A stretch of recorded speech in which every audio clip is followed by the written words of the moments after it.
하겠습니다. 총리님 협조상 하나만 좀 말씀. 네.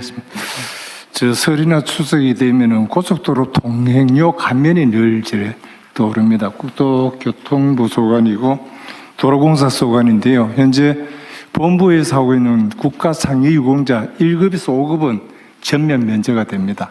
근데 현장에 나가 보면 6급, 7급이 50% 감면되기 때문에 이 문제에서 끊임없이 전면 감면 요청을 하고 있습니다. 대수를 보면은 도로공사 통계 자료로 보면은 1년에 평균 한 230만인데 금액은 30억입니다. 저기요, 오늘 결정해야 되는 일입니까? 아닙니다. 이걸 가지고 국토부하고 계속 저희들이 협의를 하는데 그 문서로 좀 안 되어서. 준비해서 가지고 오십시오. 네. 네. 문서. 그래서 계속 협의하고 네네네. 좀 국토부에서 좀 네. 협조 좀 부탁드리겠습니다. 131호 안건을 상정합니다. 국토교통부 공개. 네, 이것까지 그래. 공개 안건입니다. 국토교통부 차관께서 제안 설명해 주십시오. 네, 제안 설명드리겠습니다. 2026년 설 연휴 고속도로 통행료 면제 계약안은 설날을 맞이하여 고향을 찾는 국민들의 교통비 부담을 덜어드리기 위해서 위로도로법에 따라서 설 연휴 중에서 2월 15일부터 2월 18일까지 전국의 고속도로 통행료를 면제하려는 것입니다. 심의 의결하여 주시기 바랍니다. 네, 설 연휴 중 전국 고속도로 통행료 면제의 건입니다. 다른 의견 없으시죠? 이게 지금 보건복지부 장관님 얘기하고 관계가 있는 거예요? 네, 관계 있습니다. 현재는 1급에서 5급까지 상위 유공자는 100% 감면이 되는데 설 연휴에 일반 1년 내내 된 설, 추석 그 1년 내내 고속도로 통행료를 평시에도 설 근데 연휴와 관계없이 설 연휴 관계없인데 특히 국가 설 유공자에 대한 통행료 면제 이야기는 네네. 별도로 안건을 준비하십시오. 네, 알겠습니다. 네네. 예. 네, 다른 의견 없으시면 원안대로 의결하겠습니다. 다음 또 공개보고 안건입니다. 133호 안건을 상정합니다. 행안부 장관님 제안 설명 부탁드립니다. 네, 제안 설명드리겠습니다. 2025년 정보공개 종합평가 결과는 국민의 알 권리를 보장하고 정보공개제도의 신뢰성을 확보하기 위하여 정보공개법 제24조에 따라 공공기관의 정보공개 운영 실태를 평가한 결과입니다. 총 561개의 이 공공기관에 대해 5개 분야, 12개 세부 지표로 실시된 이번 평가 결과는 평균 91.2점입니다. 전년 대비 1.3점이 하락하였지만 2년 연속 90점대를 유지하고 있습니다. 이렇게 하락된 이유는 질적 평가 확대를 위해서 이번 평가부터 평가 기준을 강화했고 또 신설 기관이 3곳 있었는데 운영 미흡 때문에 그 결과가 이렇게 나온 것 같습니다. 평가 등급은 최우수 115개, 우수 170개, 그리고 보통 271개이며 미흡 등급을 받은 기관은 5개로 전체 기관 대비 0.9%에 해당합니다.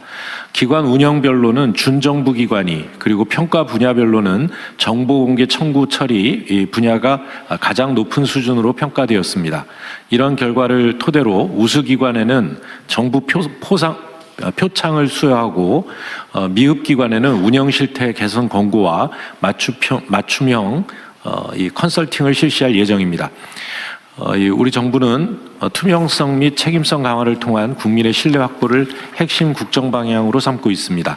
이에 따라 현행 평가 체계가 형식적으로 운영되는지 들여다보고 공공기관의 실질적 투명성이 확보될 수 있도록 평가 지표 전반을 재검토 보완해 나가겠습니다.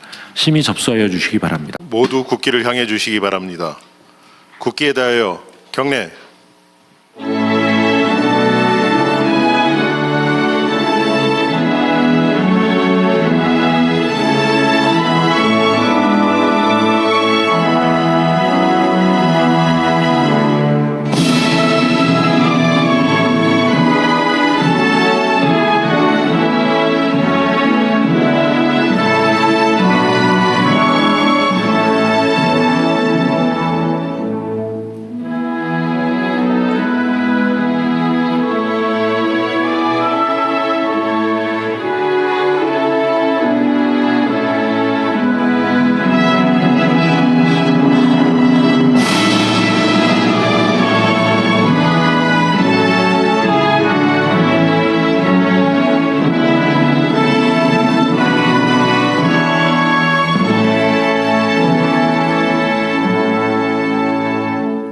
바로 모두 자리에 앉아주시기 바랍니다.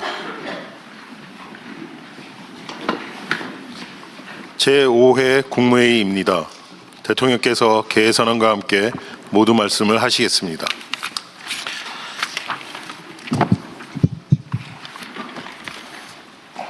제5회 국무회의를 시작하겠습니다.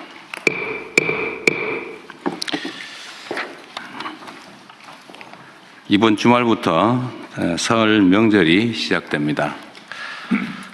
모든 관계부처는 국민들께서 편안하게 또 즐겁게 연휴를 보내실 수 있도록 안전대책을 철저하게 수립하고 또 위급한 상황에 대비해서 비상대응체계를 2중, 3중으로 철저하게 점검해 주시기 바랍니다. 특히 최근에 가축 전염병이 확산이 돼서 농가에 시름이 큽니다. 민족 대이동 시기인 만큼 방역 상황이 악화되지 않게 가축 방역기관과 해당 지자체의 역량을 최대한 투입해서 집중해 주시기 바랍니다. 지난 1월은 통계 작성 이래 작성한 73년입니다. 통계를 작성한 73년 이래 상대 습도가 가장 낮은 건조한 날씨였다고 합니다. 산불 발생 가능성이 훨씬 높고 또 발생하면 진화하기도 어려운 상황입니다. 앞으로도 이런 상황이 계속될 가능성이 높기 때문에 산불 예방에 더 힘써 주시기를 바랍니다. 우리 국민 여러분께서도 혹시 입산하시거나 또 산 인근에서 소각 작업을 하거나 할 경우에 산불로 이어지지 않도록 각별히 신경 써 주시기를 부탁드립니다. 언제나 말씀드리지만 국민 안전에 관한 한 지나친 것이 모자람보다 100배 낫습니다. 철저하게 대비해 주시기를 부탁드립니다. 웬만하면 국회에 이제 이런 얘기 안 드리려고 했는데 좀 말씀을 드려야 될 것 같습니다. 지금 대한민국이 처한 상황은 과거의 평상시와 좀 다릅니다. 국제사회의 불안정성이 매우 높고 또 국가 간 경쟁이 질서까지 무너져 갈 정도로 치열합니다. 이런 상황에서는 국내의 단합과 또 개혁 조치가 매우 중요합니다. 국제 질서의 변화, 또 인공지능 같은 기술 진화 속도가 우리의 예측을 훨씬 넘어서고 있는 상황입니다. 우리가 아무리 열심히 달려도 다른 나라보다 더 빨리 달리지 않으면 바로 경쟁에서 뒤처지는 그런 엄중한 현실입니다. 현재와 같은 입법 속도로는 이런 국제사회의 변화에 능동적으로 대처하기가 매우 어렵습니다. 외국과의 통상 협상 뒷받침, 또 행정 규제 혁신, 대전환을 위한 동력 마련, 이런 목표를 이루기 위해서는 대한민국 경쟁력 강화를 위한 각종 입법이 참으로 절실합니다. 여야를 떠나서 주권자 국민을 대리하는 공복으로서 하나된 힘을 발휘하는 국익우선 정치를 부탁드립니다. 특히 대외적 관계에서는 더욱 그렇습니다. 정부도 시급한 입법을 위해서 국회에 더 적극적으로 설득하고 부탁드리고, 제가 전에 노동부 장관께도 말씀드렸던 것처럼 지금 사람들이 죽어가고 있는데 현장에서 가서 빌더라도 입법을 좀 신속하게 할 수 있도록 해주시기 바랍니다. 다른 부처들도 각별히 유념해 주시기 바랍니다. 이상입니다. 이후 회의는 국무총리께서 진행해 주시겠습니다. 네, 저도 간단히 한 말씀 드리겠습니다. 여야 정당의 청년위원장과 정부가 함께 청년정책관계 장관회의를 열었습니다. 처음 있는 시도입니다. 이런 정책협치 시도를 다른 분야로도 넓혀 가겠습니다. 이번 국회에서 최대한 많은 법안들이 통과될 수 있도록 장관님들께서 적극 뛰어주시기를 부탁드립니다. 저도 여야 의원님들과 지도부를 만나서 노력하겠습니다. 오늘 회의는 먼저 현안 토의부터 시작하겠습니다. 돌봄 사업 국가 책임 강화 방안에 대해서 보건복지부 하기 전에 몇 가지 간단한 얘기부터 먼저 좀 하겠습니다. 오늘 혹시 저 집값 관련된 보고가 있나요? 전에 했던 임차인 대책 얘기 있습니까? 대통령께 일단 보고는 올려드렸어요. 좀 서면으로 봤는데 오늘 그냥 이따가 필요하면 얘기하시죠. 네네, 제가 그렇게 하겠습니다. 그건 별도로 자료 준비는 안 하신? 네, 제가 구두로 해야 되지 뭐 간단하게. 네, 그대로 말씀드릴게요. 몇 가지 중요한 결정만 하면 되니까요. 그럼 집값 얘기 좀 이따 하고.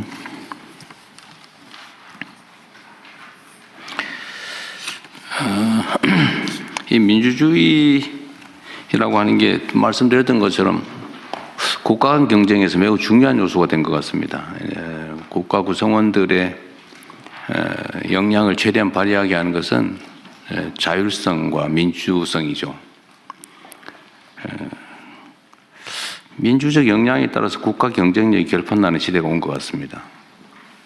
그리고 이 민주주의는 여러 영역에서 이제 현실화되긴 하지만 사실 국회가 아주 모범적인 공간이기도 합니다. 국민을 대표하는 대의기관이죠.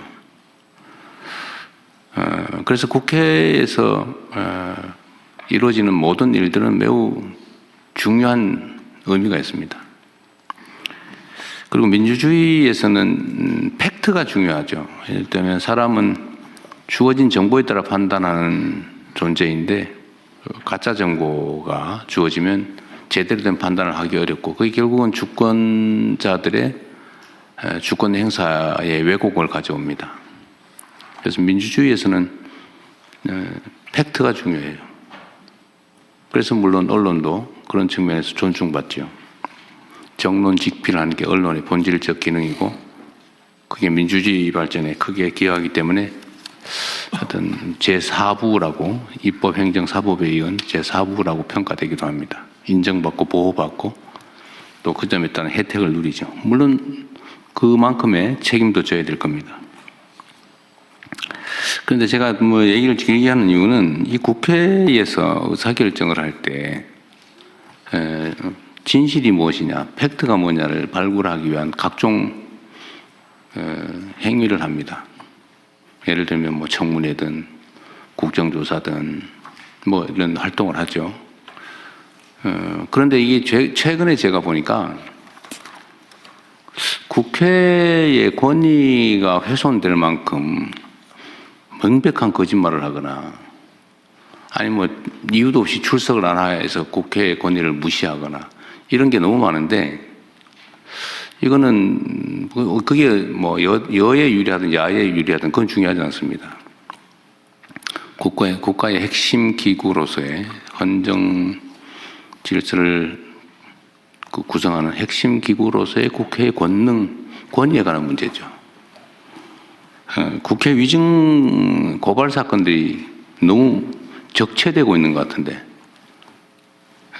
이 국회 위증 고발 사건에 대해서는 그게 진실인지 허위인지 정당한지 부당한지를 신속하게 가려줘야 이 국회가 국회로서의 역할을 하는데 도움이 될 것 같아요. 각별히 좀 챙겨봐 주시기 바랍니다.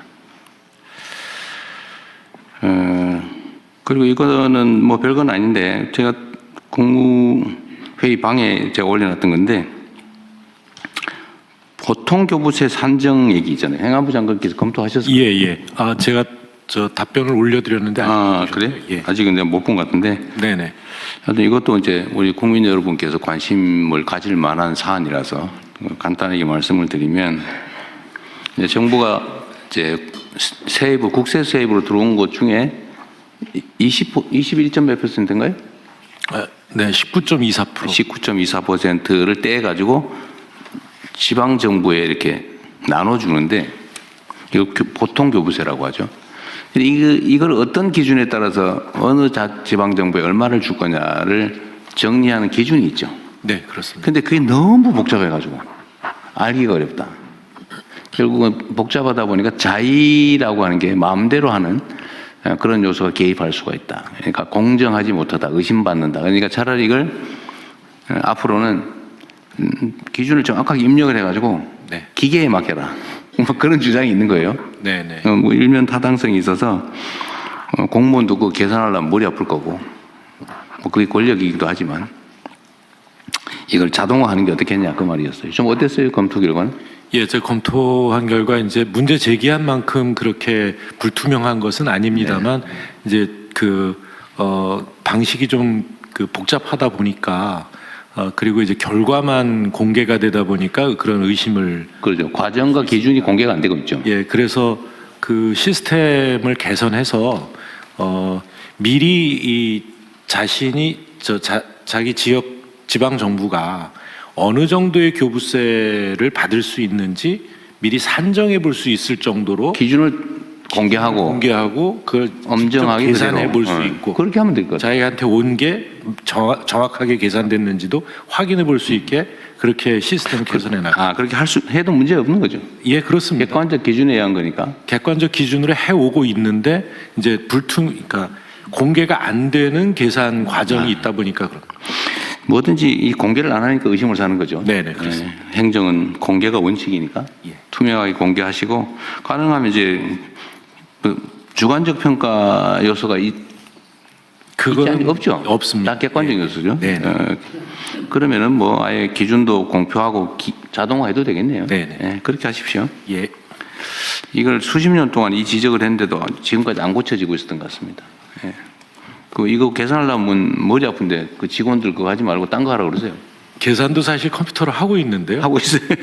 사스 통계 시스템으로 하는데. 그래요? 예. 그래 뭐 안 보여줄 이유가 없죠. 네네. 그 다음에 그 법무부에 이거 보셨는지 혹시 모르겠는데 지금 광역형 비자라고 하는 거를 지방 광역 정부에 주고 있죠. 좀 시범 사업 실시하고 시범 사업으로 뭐 하고 있는 것 같더라고요. 울산이 하고 있는 것 같아요. 예, 그렇습니다. 제가 저번에 울산 타운홀 미팅 갔더니 그런데 제가 그때 들은 얘기로는 울산의 조선업 분야의 노동자를 구하기 어려워서 뭐 조선이 세계적 화랑이고 우리나라가 뭐 세계 1위의 뭐 엄청난 나라라고 하는데 조선 노동자를 못 구해가지고 심지어 정부도 아니고 지방 광역 정부에게 비자 발급권을 줘가지고 네네. 그래서 외국 노동자를 데려오게 해놨다. 그래서 결국은 울산 시장께서 그때 나오셨던데 그때 했는데 4,300명인가 뭐 4,000 몇백 명을 이제 들어왔다고 했고 예, 전체 인원이고요. 이제 들어온 게는 한 제가 알기로는 한 7,800명 정도 들어온 게 정확한 수준인지 기억이 안 나네요. 어쨌든 그때 들은 얘기야 4,400명이라고 그러고 임금은 220만 원을 주고 있다고. 그래서 제가 그 얘기를 듣고 사실은 세부 내용을 몰랐는데 그게 외국인 노동자 220만 원 주고 채용을 해가지고 일을 하면 국내 노동자 일자리는 어떻게 되며 네네. 우리 입장에서 보면 그 최저임금을 주고 있는 것 같은데 네네. 그게 앞으로 조선산업 발전에 도움이 되냐 그 사람들이 계속 숙련공으로 성장해서 중간 기술자로 그 성장을 해야 하고 생태계가 유지될 거 아니에요? 네네. 근데 이 사람들 해가지고 뭐 한 1년 일하다 가버리고 또 220만 원 주고 쓰다 가버리고 이게 문제가 있는 것 같다라는 생각이 내가 얼핏 들었는데 나중에 보니까 요 비자로 들어온 게 4,000명이 아니고 허용 인원이 400 몇십 명이었고 그러니까 팁을 그것만 준 거예요. 근데 그 중에 88명인가가 네, 이제 됐다고 그러더라고요. 그런데 제가 드리고 싶은 말씀은 이게 과연 바람직하냐 이게 고용 문제나 이런 거는 국가적 과제인데 예. 특정 지역에 그 비자 발급권을 줘가지고 그 지역에 필요한 노동자들 데려다 써라 이래버리면 국가적 통제 관리가 되겠냐 그 의심이 갑자기 들었어요. 네네. 예. 지금 당장 판단하기 어려우실 수 있는데 요거를 계속 유지할지 시범 사업이니까 예, 시범 사업입니다. 그럼 평가도 얼른 해보고 과연 이게 정말 유지를 할 필요가 있는지 좀 점검해서 다음에 보고를 한번 해주세요. 예, 그렇겠습니다. 여기가 임금 문제하고 지금 들어오는 게 전체 조선 노동자의 과거 20%였는데 지금 30%까지 안에서 지금 외국인 노동자를 채용하고 있거든요. 그래서 조선 산업 분야의 노동자를 30%나 외국인 노동자로 쓰고 있다고. 예, 현재 그렇게 되어 있습니다. 이걸 좀 20% 좀 낮추는 문제하고 임금이 최초에는 그 GNI의 80% 정도면 되게 한 3,500만 원 정도 내외였는데 줄여갖고 지금 최저임금으로 하다 보니까 지금 대통령님 말씀하신 것처럼 떨어졌고요. 그래서 요게 최저임금이 아니라 지역별 그 생활임금 정도 수준은 돼야 되지 않겠냐라는 논의도 있는데 어쨌든 이게 국내 노동자들의 임금을 낮추는 그런 문제들도 있고요. 어쨌든 이 사람들 최저임금 받아갖고서는 지역경제 활성화에 전혀 도움이 되지는 않습니다. 뭐 골방에서 있다가 그냥 최소한의 생존만 하고 나머지는 다 본국 송금하고. 예, 이제 다만 과거에 산자부를 통해서 저희가 추천 들어오는 거하고 광역형 비자의 차이는 뭐냐면 광역형 비자는 지자체에서 현지하고 협의해갖고 현지에서 좀 양성을 합니다. 통합교육고 한국어 교육도 좀 시켜갖고 보내오는 거거든요. 예, 어쨌든 이건 면밀히 좀 검토를 해보겠습니다. 그러십시오. 이게 우리 산업부 장관님 어디 계세요? 지금 마스가라는 이 뭐 해가지고 우리가 이제 조선 분야의 전 미국 진출도 어쩔 수 없이 하게 될 수도 있고 그죠? 또 뭐 경제적 요인으로 따지더라도 우리가 조선 분야는 경쟁력이 높기 때문에 계속 성장 발전할 가능성이 높잖아, 그죠? 네. 실제로 경쟁력도 뛰어나다고 하고. 그런데 이제 산업부 장관님, 노동부 장관도 얘기 좀 들어보세요. 이게 우리가 이제 국가 정책으로 특정 산업 분야에 예를 들면 재정도 투자하고 외교력도 집중하고 뭐 어쨌든 막 국가 역량을 총동원해가지고 키우잖아요. 그 중에 하나가 이제 조선산업이란 말이에요. 조선 뭐 원자력도 그렇고 뭐 방위산업도 그렇고 뭐 반도체든 뭐 첨단 기술 AI 다 그렇잖아요. 근데 어쨌든 거기에 뭐 국민들 세금을 투자하거나 어쨌든 국가 영향을 투자해가지고 이제 성장을 시키는데 그 성장에 따른 결과물을 제가 선거 때도 이런 얘기를 자주 드렸습니다. 우리가 새로운 성장 영역을 발굴해내되 그 새로운 영역에서는 최소한 기회도 공평하게 성과물도 공평하게 좀 가지게 해서 이 양극화를 줄여나가겠다. 그래서 성장 발전과 양극화 완화, 그러니까 공평한 기회라고 하는 것은 사실은 동전의 양면처럼 결합되어 있어야 되거든요. 근데 지금 조선 분야는 하나의 예인데 이런 식으로 이거 외국인 노동자 데려다가 막 최저임금으로 이렇게 국내 일자리 대체하고 그러면 지역 경제도 나빠진다고 막 항의하고 그래서 이 경쟁력을 가져가지고 그러면 이게 우리가 성장의 과실은 상층의 일부가 독식하고 나머지 밑에는 더 어려워지고 이렇게 되잖아요. 이러면 절대 안 되거든요. 예, 맞습니다. 근데 조선업이 하게 된 데는 불과 얼마 전까지만 하더라도 중국과의 이 경쟁 때문에 굉장히 어려운 상황이어가지고, 근데 마침 이제 대통령께서 마스가를 하면서 새로운 돌파를 마련을 했습니다. 그래서 앞으로는 조선업도 대기업 조선소뿐만 아니라 중소기업 조선소들 그리고 부품업체들 같이 대통령께서 계속 강조하셨던 게 생태계 말씀을 하셔서 생태계 관점에서 마스가 프로젝트도 진행을 해서 말씀하신 내용대로 뭐 일부 대기업만 어떤 이득을 보는 게 아니라 중소조선사들, 협력기업들 거기에 근무하는 노동자들까지 같이 어떤 혜택을 볼 수 있도록 그렇게 지금 방안을 마련하고 그 방향으로 가고 있고요. 지금 제 머릿속에서는 그 조선업의 그 외국인 노동자 30%까지는 안 되는 걸로 저는 생각해요. 내가 보기도 약간 그거는 의문이 들긴 해. 그렇게만 많으면 이게 한번 확인해 보기로 하고. 아니 30%까지 허용되게 돼 있습니다. 허용돼 있다. 예. 그러니까 여기도 400 몇십 명 허용했는데 88명만 실제 채용했다고 하더라고요. 하여튼 그건 그렇고 노동부도 그런 문제에 대해서 목소리를 높여야 된다 그 말이에요. 근데 지금 조선 분야도 보면 일부 기업에서는 어쨌든 하청업체, 계열업체들의 상생 조치도 좀 많이 하는 것 같고 또 임금도 하청업체하고 본사 채용업체 임금도 똑같이 많이 뭐 같이 해주겠다라고 하는 그런 기업도 있더군요. 예, 그래서 대통령님 1월 23일인가요? 울산 다녀가시고 난 뒤에 후속 조치로 저희들이 어제 울산에서 조선업 르네상스 함께 만드는 좋은 일자리라는 주제로 타운홀 미팅을 했습니다. 거기서 나왔던 이야기가 한때 사양산업으로 불렸던 조선산업이 이제 K조선이라고 세계를 이제 호령하고 있는데 새 정부 들어서 가지고 선박 수주가 지금 앞으로 10년간 특히 아까 중국과의 경쟁에서는 이미 벌크선이나 컨테이너선은 중국에서 가져가고 저희들은 LNG라든지 방산 이쪽으로 완전히 특화돼 가지고 앞으로 10년간은 뭐 호황이 올 것이라고 하는데 제가 드렸던 말씀은 도크에 배가 쌓인다고 또 수주가 10년간 됐다고 해서 그게 르네상스냐.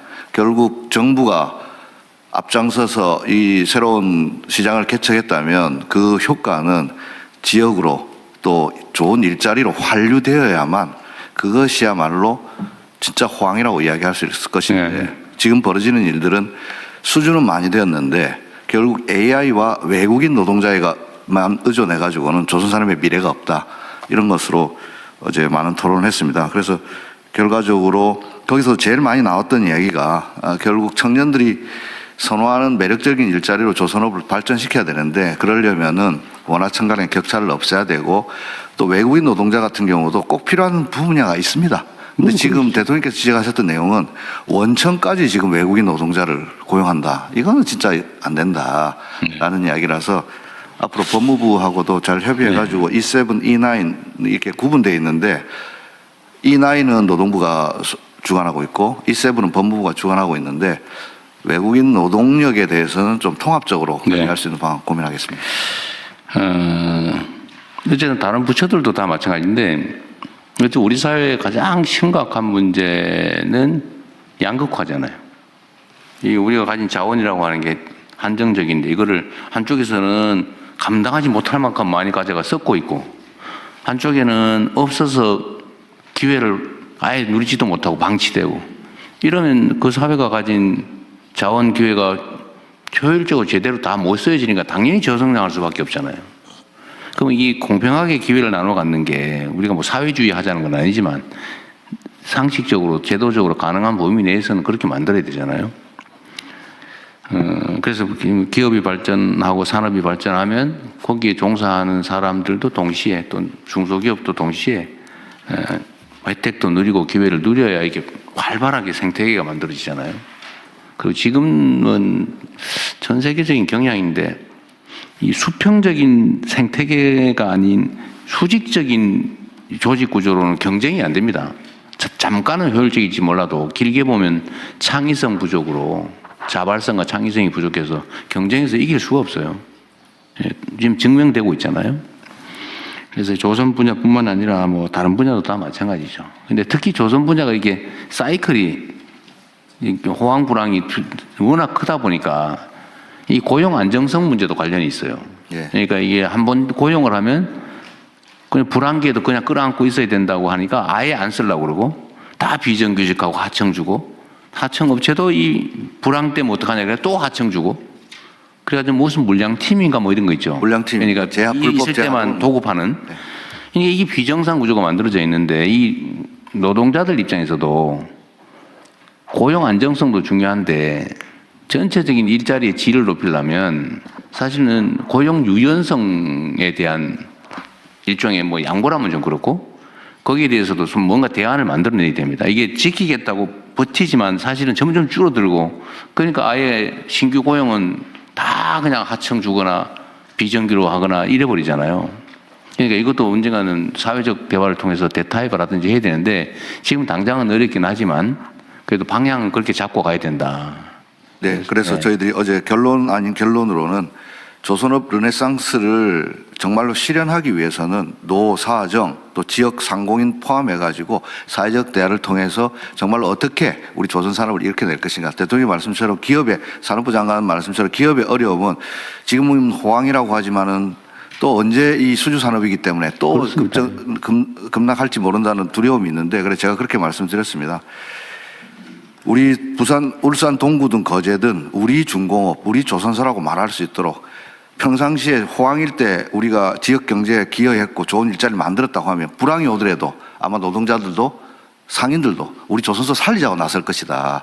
자기 회사 망하게 하는 노조는 없기 때문에 그런 차원에서 거버넌스 형성이 중요하고 문제의 제일 중요한 건 신뢰 구축이 중요한 것 같습니다. 그래서 이번에 물 들어올 때 노저라고 좋은 기회가 왔을 때 서로의 입장을 이해하면서 조선 산업을 우리 대한민국의 새로운 신성장 동력으로 만들기 위해서 노사가 한 발씩 양보하고 또 정부도 적극 지원할 것을 또 어제 말씀드렸습니다. 어쨌든 얘기가 많이 옆으로 새긴 했는데 하여튼 우리 사회의 중요한 해결해야 될 과제 중에 하나가 지키자고 하는 게 결국은 더 많이 잃는 결과가 오는 경우가 많아요. 대통령님, 조금 전에 사이클 관련 고용 안전성 말씀해 주셨는데요. 차체에 대통령님께서 말씀하신 고용 유연성 이슈가 몇 번 말씀을 해 주셨는데 지금의 말씀하신 것처럼 기업 입장에서는 고용 관련된 이 경직성 이슈가 워낙 크다 보니까 맞습니다. 고용을 하고 싶어도 못하는 경우가 많아서 말이 대통령님께서 하도를 꺼내셨으니까 저희 산업부하고 고용부가 안정성뿐만이 아니라 유연성에 관련해서 같이 가져야 기업들 입장에서 균형을 잡을 수 있을 것 같습니다. 한쪽만 가기보다는 그렇게 한번 같이 들어보도록 하겠습니다. 그러니까 나도 얘기한 김에 한 번 더 하면 이게 사회적 대화위원회가 해야 될 제일 중요한 일인데 입장이 딱 그렇더라고요 보니까. 노동자들 입장에서는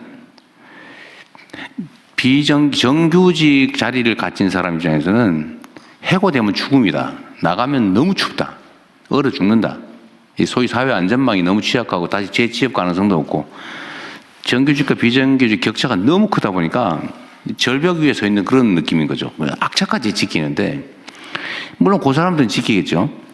근데 문제는 기업 입장에서는 저 한 번 정규직으로 뽑아놓으면 절대로 저거를 뭐 불황에서도 대응해서 내보내거나 안 되니까 다시는 안 뽑는다는 거예요. 정규직을. 기업 입장에서도 이해되는 바가 있잖아요. 노동자 입장에서 이해되는 바가 있잖아요. 그럼 이게 또 악순환이 계속되고 있는데 이거 어떻게 할 거냐. 결국 안전망이 가는 문제죠. 그래서 제가 계속 정규직이나 비정규직이나 보수가 오히려 비정규직이 더 많아야 된다. 다른 나라처럼. 그래야 그만두더라도 불안하지 않게. 그리고 뭐 실업을 하거나 이럴 경우 사회 안전망이 튼튼하다. 내가 해고되거나 아니면 직장을 고용 유연성 때문에 불안기에 그만두더라도 내가 살 길은 있다. 라고 믿어지는 거는 결국 안전망 확충이잖아요. 안전망 확충에 돈이 들잖아요. 그럼 결국 기업들이 부담해야 된단 말이에요. 그러니까 이거를 크게 보고 유연성도 양보하고 기업 입장에서 부담도 좀 늘리고 유연성을 확보하면 기업의 효율이 높아질 테니까 그럼 수입이 더 생기면 그중에 일부를 내놔야죠. 이게 크게 보고 이 대화를 해서 타협을 해야 되는데 문제는 신뢰가 없어. 아까 얘기한 대로 못 믿는 거죠. 혹시 뒤통수 치지 않을까, 배반한다 하지 않을까, 이용만 해먹지 않을까. 우리 사회 대화가 부족해서 그러죠. 적대감이 너무 강해서 그냥 서로 의심하고. 그러니까 이거를 언젠가는 해결을 해야 되고 최대한 빨리 해야 되는데 그 부분도 산업부하고 사실 바로 당사자이기도 하죠. 관할 관청. 저하고 그 고용노동부 장관은 굉장히 특별한 신뢰관계가 있습니다. 그 두 분이라도 일단 해야지. 잘하고 있습니다. 네. 대통령, 저도 한 말씀. 비자관련 딱 한 가지 좀 부총하겠습니다. 말씀하십시오. 예. 그 전체 조속 노동자의 30%가 아니고요. 그 과거에 우리 한국 노동자들 좀 기피했던 용접, 도장, 전기원 이 세 가지 분야입니다. 네. 거기에서만 지금 시범을 하고 그렇다고. 네, 네. 뭐 그렇게 할 수 있죠. 대통령님, 저도 네, 한 말씀. 말씀하십시오. 그 중소기업이 제일 복잡한 지역이지. 네, 그 사실은 이제 노동조합법에 가입해 있는 노동자들과 이 대기업과의 노사관계가 정리가 되면서 벌어진 문제가 굉장히 많은 조건들이 대기업에 다니는 사람들에게는 좋아졌지만 상대적으로 그걸로 인해 나온 이익의 부분들이 이 중소기업과 다른 부분에 가는 부분이 줄어든 거라고 저는 생각을 합니다. 네. 그래서 이 부분이 지금까지의 노사정 관련된 부분에서도 되게 많은 부분 대기업 노조와 그 대기업들 간의 이 타결, 그리고 그 사이에 중소기업들 관련자들이나 소상공인 관련된 부분들은 참여자의 숫자도 굉장히 적고 이러다 보니까 전체적으로 최저임금을 결정하거나 여러 가지 단계에서 대기업과 대기업 노조 간의 결정들이 오히려 영향은 중소기업과 소상공인들에게 다 미치는데 여기에 대한 입장을 낼 수 있는 자리도 내용도 이 숫자도 없다라는 부분들이 저는 지금의 문제를 그렇죠. 되게 많이 가져왔다 생각합니다. 그래서 그래서 그런 부분에서 이제 어떻게 이 유연화 관련된 얘기가 나올 때 이들의 참여도 좀 더 확대시킬 네. 거냐라고 하는 부분도 저는 좀 같이 열어서 생각해야 된다고 봅니다. 한때는 물론 흘러간 과거의 뭐 유행가 같은 거긴 하지만 만국의 노동자여 단결하라 뭐 이런 얘기도 있었는데 뭐 그거는 사실 이상에 관한 거고 문제는 대기업의 정규직 노조 예를 들면 여기는 이제 자기 입장이 중요하니까 근데 사실은 제3 하청업체, 비정규직 아니면 실업자 여기에 대한 배려를 할 수가 없는 상황인 거죠. 이제 사실 노조의 조직 형태도 여기에 영향을 미치는 것 같아요. 예를 들면 기업별 노조, 그렇습니다. 정규직 노조, 비정규직 노조, 사내 하청 따로 이런 것도 뭐 영향을 미치는. 그래서 결국은 산업별 노조 로 가야 하고 하는데, 네. 임금 교섭도 산업 단위로 이렇게 광범위하게 해줘야 사실 그 사회가 좀 뭐라 그럴까 정상화될 텐데 너무 하다 보면 너무 밤새야 될 것 같습니다. 이제 그만해야 되겠 오늘은. 어쨌든 신뢰를 회복해서 아까 산업부 장관님하고도 머리를 맞대고 해서 제일 중요한 거는 제가 제 느낌으로는 신뢰입니다. 기업은 기업대로 과거에 불황을 겪었던 어려움이 있는 거고 노조는 노조대로 공장 밖으로 쫓겨났다 보니까 네. 그걸 또 안 쫓겨내려고 하는 그런 것들이 있는데 새 정부 들어서 최소한 이런 신뢰를 회복하고 또 네. 우리 중기부 장관님 말씀하신 제가 어제 타운홀 미팅할 때 첫 번째로 모셨던 분이 지역 상인들이었습니다. 네. 그래서 그 거버넌스에도 참여시키도록 하겠습니다. 어쨌든 뭐 오늘 여기서 계속 얘기할 수는 없는데 하여튼 제가 그 사회 발전 역량은 결국 그 사회의 민주 역량이 달려 있다. 민주주의 역량이 달려 있다고 하는 얘기가 사실 이런 것 때문이에요. 네, 모든 게 결국은 각각의 개인의 권리, 인권을 존중하고 합리성을 존중하고 공정하고 투명한 이게 다 민주주의 가치잖아요. 근데 이게 제대로 좀 작동하는 그런 나라를 만드는 게 우리한테 제일 중요한 과제인 것 같습니다. 이게 각계의 의제들은 나눠져 있지만 그래서 이거는 끊임없이 또 각 부처에서도 내부적 논의도 좀 하시고 지금 노사 경사노위 그것도 구성이 됐으니까 그 대화도 좀 잘 하시고 그렇게 하십시오. 네, 그렇게 하겠습니다. 그리고 추가로 붙여서 한 말씀을 드리면 제가 그 국무위원들께 막 시도 때도 없이 뭐 이런저런 거 막 던지잖아요. 그러니까 뭐 보시면 뭐 이런 것까지 싶을 수도 있어요. 뭐 이런 것까지 대통령이 뭐 얘기하나 이런 생각할 수 있는데 그 제가 나름의 이유가 있습니다. 무슨 뭐냐면 우리 사회에 이제 많은 부분들을 고쳐 나가야 되는데 비합리적인 요소가 많잖아요. 뭐 사회라고 하는 게 그럴 수밖에 없죠. 얼마나 많이 고치느냐에 따라서 얼마나 많이 앞설 수 있냐가 결판 나는 것 같아요. 모든 공동체는 그런 문제가 쌓여 있죠. 적치돼 있죠. 쌓여 있죠. 그 소위 그런 게 많이 쌓인 걸 적폐라고 그러잖아요. 그 단어의 의미가 별로 안 좋아서 제가 그 말을 잘 안 쓰는데 이게 정말 켜켜이 쌓여 있는데 이게 큰 덩어리 한 개가 아닙니다. 먼지처럼 쌓여 있어요. 작은 게 막 먼지처럼 가득 수없이 많은 게 쌓여 있습니다. 우리는 개혁 조치라고 하면 뭐 큰 거 몇 개를 드러내면 될 것 같이 생각을 하는데 그렇게 큰 거로 뭉쳐 있지 않아요. 그런 거 별로 없어요. 그런 건 우리가 대체적으로 다 해결해 나가죠. 근데 정말 먼지처럼 자잘한 게 수없이 모든 많은 영역에 잔뜩 쌓여 있습니다. 그럼 이걸 한 개씩 언제 집어내냐? 그래도 집어내야죠. 그걸 안 집어내면 안 바뀌어요. 그리고 각 분야에 예를 들면 우리 한 부처의 그 환경부 또는 에너지부에도 수없이 많은 영역이 있잖아요. 수없이 많은 사람들이 있고 엄청난 많은 지역을 관할하는데 거기에 각 분야에 요만큼씩 쌓여있는 걸 합치면 엄청난 양인 거예요. 그럼 이걸 대체 어떻게 처리하냐? 그럼 대통령 혼자서 그걸 맨날 뭐 언론에 나는 거 댓글에 나오는 건